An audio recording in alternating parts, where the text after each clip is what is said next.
첫 번째 떡밥, 1044화를 거꾸로. 1044화에서 드디어 기어 피프스가 나왔습니다. 그런데 이전에 기어 세컨드가 나왔던 387화를 뒤집어 783화에 기어 포스가 나왔던 것을 기억하시나요? 이와 비슷하게 1044화를 뒤집으면 1044화에 나왔던 태양의 신 니카와 대조되는 장면이 나오지 않을까 싶어 살펴보았습니다. 물론 이러한 떡밥은 작가님이 노린 것이라 확신할 수 없으니 재미로만 봐주시길 바랍니다. 우선 1044화를 뒤집으면 4401화가 됩니다. 현재 4401화가 없으니 440화와 441화를 살펴보겠습니다. 장면은 에이스와 티츠가 만나는 부분입니다. 상황 이후 그 능력, 어둠의 열매는 날 선택했다고 말하는 티치. 1044화에서 동물계 열매의 의지가 깃들어 마치 악마의 열매가 우리한테서 도망치는 것 같다고 말했었는데 니카 열매가 루피를 선택했듯 어둠 열매도 티츠를 선택한 것일까요? 다만 어둠 열매는 자연계입니다. 이후 441화 자연계 어둠 열매를 먹고 암흑인간이 되었다고 말하는 티치. 어둠 열매가 처음 공개되는 장면입니다. 어둠은 인력, 모든 것을 끌어당기는 힘이라고 말하는데 루피의 각성 능력은 곰으로 모든 것을 튕겨내는 힘, 능력이 대조되는 모습입니다. 시간이 흘러 승부를 끝을 내려는 티치와 에이스. 에이스가 염제를 쓰고 검은 수염은 태양인가 어둠인가, 승자는 하나라는 대사를 남깁니다. 태양에 비유됐던 에이스는 죽었고 현 시점 루피가 먹은 열매가 태양의 신과 연관이 있는데 마치 티츠의 진짜 라이벌은 루피라는 것을 보여주는 장면 같습니다. 여기까지 1044화를 뒤집어 440화, 441화를 살펴보았는데 추후에 태양에 비유되는 루피와 어둠에 비유되는 티츠가 맞붙을 것이라는 것을 다시 한번 확인할 수 있었습니다. 두 번째 떡밥, 환수종 니카 열매. 태양의 신 니카는 원피스 세계관 내에서 존재하는 전설 속의 인물입니다. 사람을 웃게 만들고 고뇌에서 해방해주는 전사라고 하는데 만약 세계관 내에 실존했다고 가정하면 어떻게 악마의 열매에 영혼이 갇히게 됐는지 궁금해집니다. 현재 세계 정부가 자신들이 유리한 대로 고대 병기라는 호칭을 붙이고 불리한 역사를 지우고 있는데 만약 악마의 열매라는 이름 자체도 세계 정부가 만든 이름이라면 원래는 악마의 열매가 아닌 선의 열매일 수도 있어 보입니다. 즉 악마의 열매 안에 악마가 들어있는 것이 아닌 태양의 신 니카처럼 악의 세력과 맞서 싸운 세력의 영혼일 수 있다는 것입니다. 해당의 가설이 맞다면 천룡인과의 마지막 전쟁 이후 악마의 열매 안에 있는 영혼들이 다 해방될 것으로 추측됩니다. 세 번째 떡밥, 조로 앞에 나타난 사신. 백수의 적단 킹과의 전투 이후 조로의 눈앞에 정체불명의 사신이 나타났었습니다. 어떤 이유인지 몸이 움직여지지 않는다는 조로. 당시의 배경과 조로의 모습으로 보아 해당 장면은 조로의 내면으로 보입니다.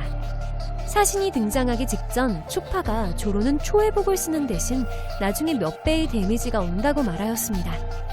움직이지 못할 정도의 중상의 배, 즉 조로는 죽음의 경지에 이르렀고 어떤 검의 영혼을 보고 있는 것으로 추측됩니다. 모든 검은 흑도가 될 수 있다고 말했었던 미호크. 흑도란 검을 무장색 경화하지 않아도 검이 검게 변한 형태. 와노코니에서 유독 흑도에 대한 내용이 많이 나왔었는데 조로는 계속 의아한 반응을 보여왔습니다. 조로는 드디어 자신의 검을 영구 흑도하는 경지에 왔고 검의 영혼과 만나게 된 것이라 추측됩니다. 조로가 현재 갖고 있는 검은 화도의 문자 3대 귀철 엠마입니다.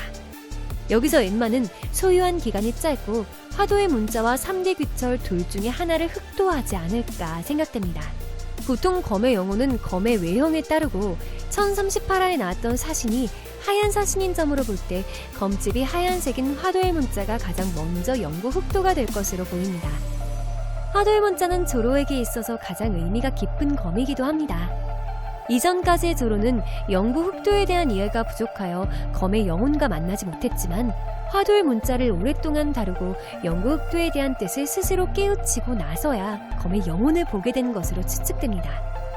이전에 화도의 문자의 주인이었던 쿠리나는 계단에 굴러떨어져 죽은 것이 아니라 어쩌면 화도의 문자에게 인정받지 못하여 죽음을 당하였는지도 모릅니다. 네 번째 떡밥, 신의 종족. 1035화에서 언급된 새로운 종족 루나리아족. 세계 정부가 설립되기 전부터 존재했던 종족이며 레드라인 위에 살았다고 알려져 있습니다. 현재는 킹을 제외하고 모두 역사 속으로 사라졌다고 하며 현 마리조아가 위치한 곳에 살았다는 점으로 볼 때 루나리아족을 포함한 세력과 천룡인과의 전쟁이 있지 않았나 싶습니다.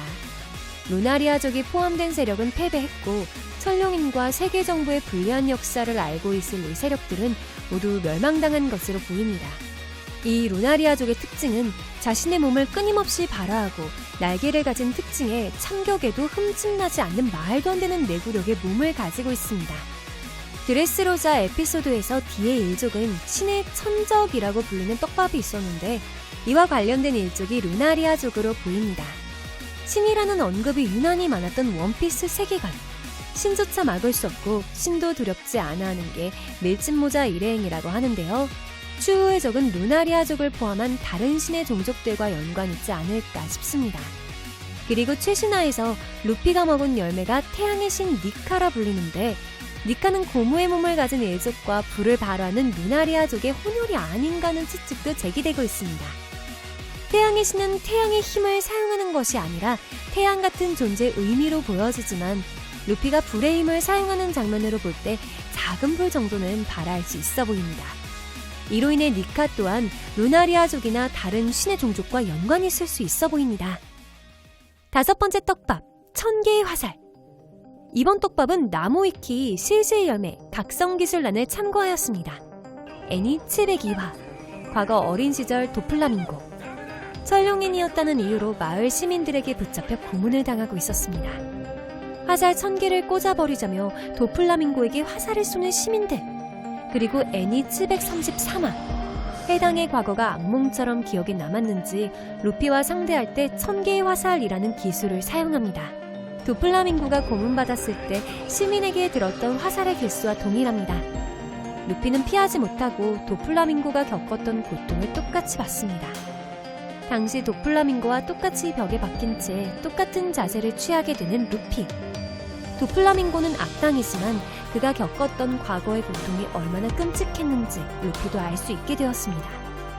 그리고 다시 고문받던 도피 당시 시민의 대사. 아직 5살, 2살이었던 내 아들, 딸들이 천룡인의 앞을 가로질렀는데 단 그것만의 이유로 총으로 16발에 직사당했다고 말합니다. 이번의 대사는 시민의 아들, 딸이 천룡인에게 피해를 받았었다며 고통을 호소한 대사. 그리고 다시 루피의 전투 시점. 따르지 않는다면 죽이면 될 뿐이라며 권력자의 대사를 남기고 16발의 성스러운 흉탄이라는 이름의 기술을 사용합니다. 이전에 시민이 천룡인에게 아들, 딸이 총으로 16발을 직사당했다고 했었는데 도플라밍고가 말한 기술 이름이 16발로 동일합니다. 권력을 남발하는 악당의 모습 때문인지 이번에는 루피에게 공격이 먹히지 않았고 결국 루피가 이기며 끝이 납니다. 마지막 모습으로 일반 시민들이 천룡인에게 얼마나 고통받았는지 도플라밍고도 조금은 알게 된 것 같으며 추후 다시 도플라밍고가 등장한다면 조금은 바뀐 모습으로 등장하지 않을까 싶습니다. 번외, 오니가시마에 꽂힌 검. 오니가시마에 꽂혀있는 거대한 검. 이 검의 정체는 무엇일까요? 아직까지 아무런 단서가 나오지 않고 있는데 유난히 자주 등장하는 것으로 보아 누군가 사용하게 될 무기일 가능성이 있어 보입니다. 이 거대한 검은 누가 사용하게 될 무기일까요? 용으로 변한 모모노스케보다 훨씬 큰 것으로 볼 때 거인족보다 덩치가 큰 인물이 주인일 것 같습니다. 오늘 준비한 영상은 여기까지입니다. 시청해주셔서 감사합니다.